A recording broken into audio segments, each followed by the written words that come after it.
Within 18 months, nearly 150,000 people, one-fourth of the nation's population of 500,000, came to faith in Christ. But it did not stop there. As it spread around the world to England, Scotland, Scandinavia, Europe, India, Korea, New Zealand, and the United States, its total conversions approached 250,000. The facts still stagger the mind, almost defying explanation by those living today in a far more cynical world. Many of the pubs closed due to a lack of business, even though the owners frequently stood in the streets trying to entice coal miners to come inside with offers of free ale. Fathers became fathers again in deed, not just in name, as they became the spiritual leaders of their homes. 200 or 300 people regularly lined up outside churches when they heard a service was being held, as they tried to hear the sermon. Magistrates or judges were dismissed from their duties for days at a time because they had no cases to prosecute, as the crime rate dwindled. Business owners would close their stores early so they and their families could arrive at church early enough to locate a seat. Spontaneous worship services would continue until 2 or 3 a.m., and neighbors went out of their way to repay debts to friends and creditors. It was like heaven came down in 1904, but it did not leave in 1905 when the initial fervor began to wane, explained noted Welsh author Effian Evans. Evans interviewed many of those in the 1960s who experienced the revival firsthand. Though in their 80s at the time of the interviews, they still retained an awareness of God like the atmosphere of heaven still clung to them throughout the years, he says. The concept that nearly every day was Sunday, with the exception of the actual hours that were spent at labor, was the dominant attitude that permeated society.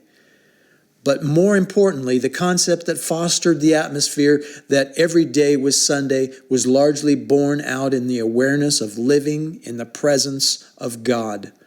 Rather than saving spiritual conversations and worship for Sunday, those affected by the revival lived every day as if it were Sunday.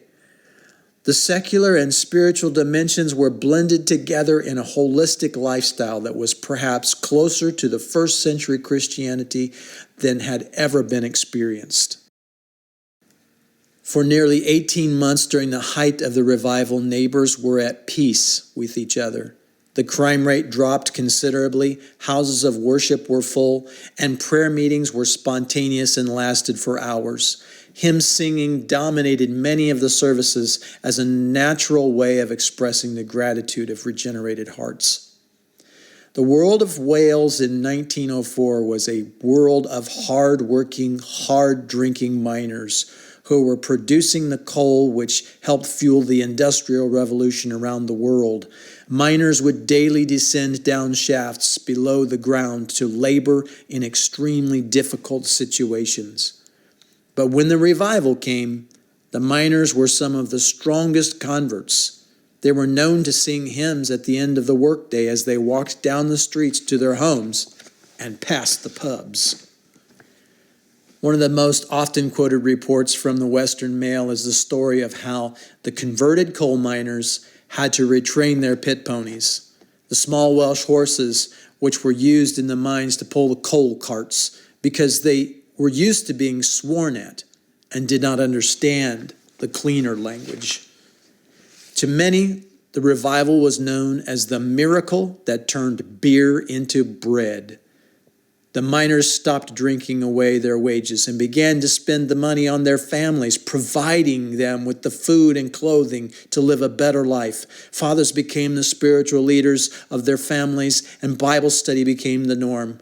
One newspaper reporter described descending 45 stories below the village of Locher, where the spiritual awakening began on October 31st, 1904, to observe a revival service being conducted by the glow of coal miners' lamps. He remarked how similar services must have been held in the catacombs of Rome centuries earlier, when Christianity was first experiencing the spread of the gospel. Though hints of the spiritual awakening were first detected in villages in southwest Wales, it did not catch fire until 26-year-old Evan Roberts one evening prayed, "Bend me, Lord, bend me." Students of the revival say this is the key to any true revival. Roberts did not pray, "Bend my church, bend my neighbor, or bend my denomination." His desire was to be broken by God so he could be found worthy to participate in a true revival in his lifetime.